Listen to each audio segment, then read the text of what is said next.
Welcome to episode 21 of Becoming MindStrong. And today we're talking about a diet I get asked about all the time, and it's usually by people who have tried it and either didn't see results, or even worse, they saw the opposite. They actually gained weight while on it. So today we are talking about the Whole30 diet. Check it out.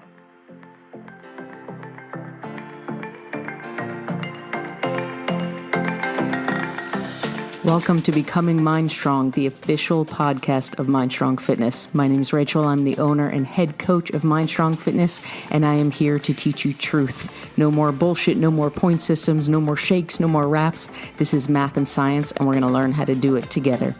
Ready? Let's rock and roll.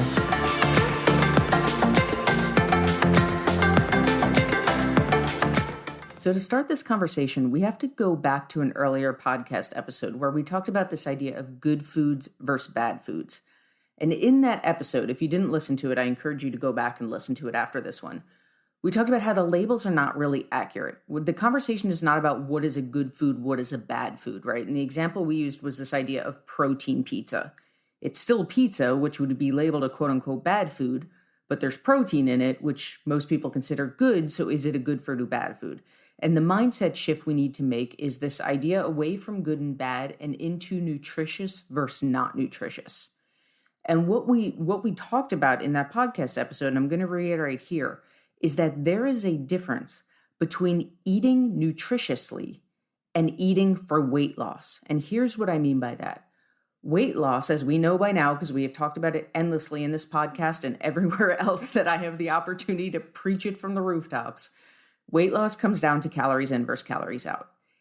In theory, you could eat less calories than you burn in a day. We call that being in a caloric deficit. You could do that eating nothing but junk food.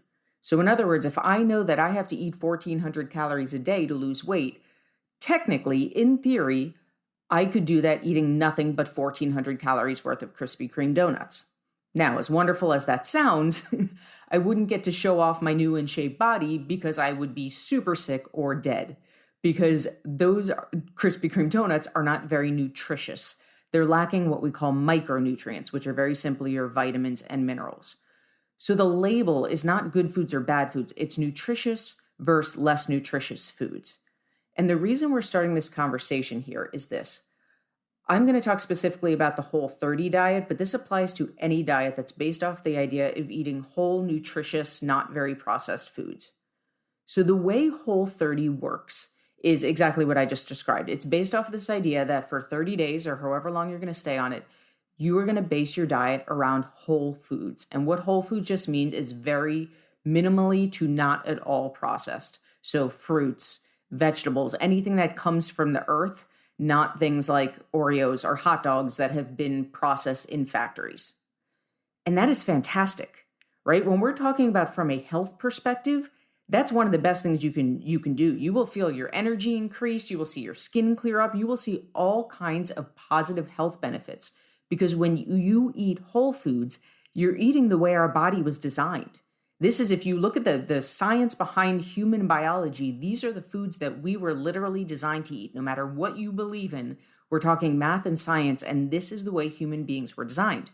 We were not designed to eat food that is human processed to the point where it's barely recognizable. We were designed to eat foods pretty much straight from the earth.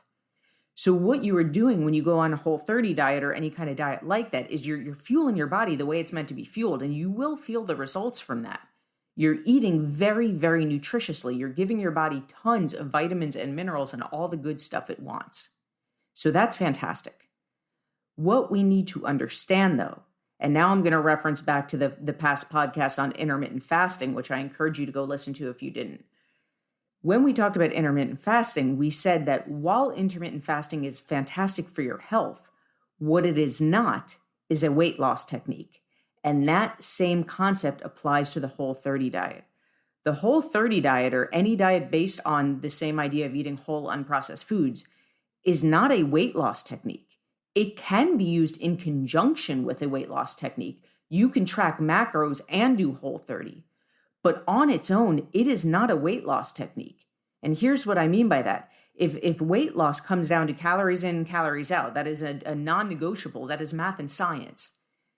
If you're eating your calories each day with whole nutritious foods, that's fantastic. That's great for your health. But if you're eating more calories than you burn in a day of whole nutritious foods, guess what?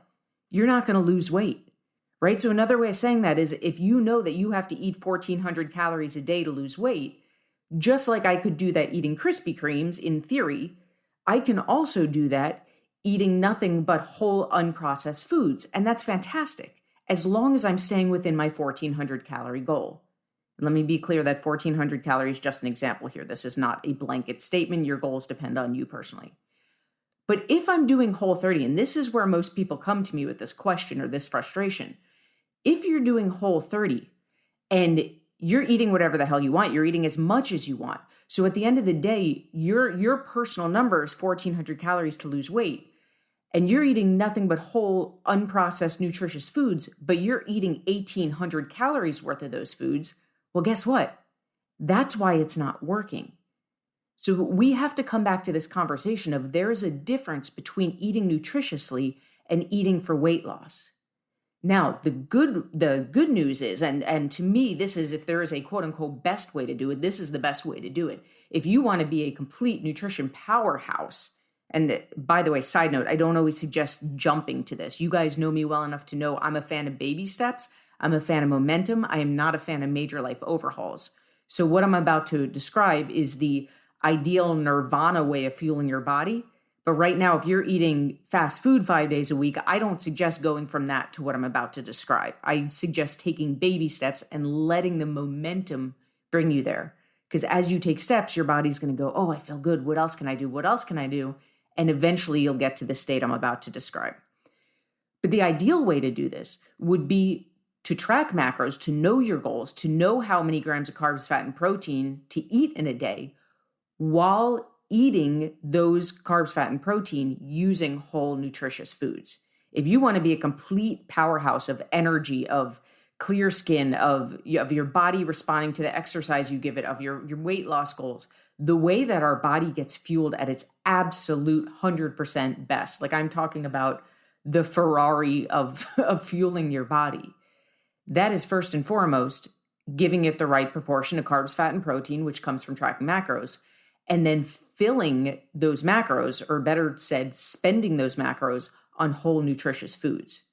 So when people come to me and say, I want to learn to do this eating more nutritious foods, well, then the answer is a combination. Then the answer becomes, awesome, here are your macros, go eat whatever food you want to hit them. So for you, if that's whole nutritious foods, then even better. That's the worst way I could put this, but that's the icing on the cake. But what we need to understand is that just like the conversation with intermittent fasting, just like the conversations with good food and bad food, when we talk about a diet like the Whole30 diet, we are not talking about good and bad foods. We're talking about nutritious versus less nutritious. And in the case of Whole30, those are very nutritious foods. However, in the case of intermittent fasting, there's a difference between what's good for your health and what's going to equate to weight loss. And at the end of the day, weight loss comes down to eating less calories than you burn, whether you're doing it with Krispy Kremes, which I don't suggest. I do suggest fitting them in once in a while. I don't suggest eating 1,400 calories worth of Krispy Kremes every day, or you're going to get sick, maybe even die. But if you're doing it with those whole nutritious foods, you still have to be eating your goals. So it to me, I see it all the time because I've done this for years and I work with people who have run the gamut on things that they've tried. People who come to me who've done Whole30 shows me their intention is in the right place. They're dedicated to getting healthy because they're willing to give up that processed food. And now we need to tweak that process. Now it's awesome. You've got the momentum. You know what whole, nutritious, valuable foods look like. Now let's get you eating them in the right proportions, and then the results are exponential from there. So this becomes a bigger mindset, right? Mass marketing is a sneaky son of a bitch, and they are not going to tell you, try Whole30, but also make sure you're eating in the right proportions. That's not catchy. What's catchy is, do Whole30 and lose weight eating these nutritious foods. And you are eating nutritious foods. But we have to look beyond the marketing and understand that that is one piece of the puzzle.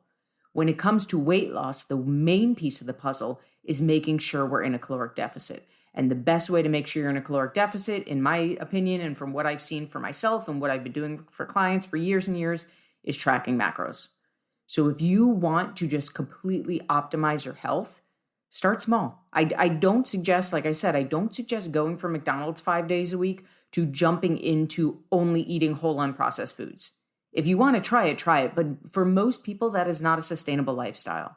But what we can do is if 3 meals of your day are fast food, swap out one. Every day for lunch, I'm going to swap out that fast food for a huge salad. And what's going to happen organically is your body's going to go, oh, wow, that feels really good. What else can I do? What else can I do? And with time, momentum is going to become your best friend. And you're going to take that step to where you are living a life that includes way more whole foods and much less processed foods. But at the end of the day, no matter how you choose to hit them, we need to understand fat loss comes down to calories in versus calories out. And how you spend, because macro tracking is just like spending money, it's just like budgeting your money. How you spend those macros comes down to personal preference, but it is absolutely the way we make this a sustainable lifestyle. If you're ready to start taking control of your nutrition, grab my free macro cheat sheet at bit.ly.com/macro cheat sheet, bity.com/macro cheat sheet.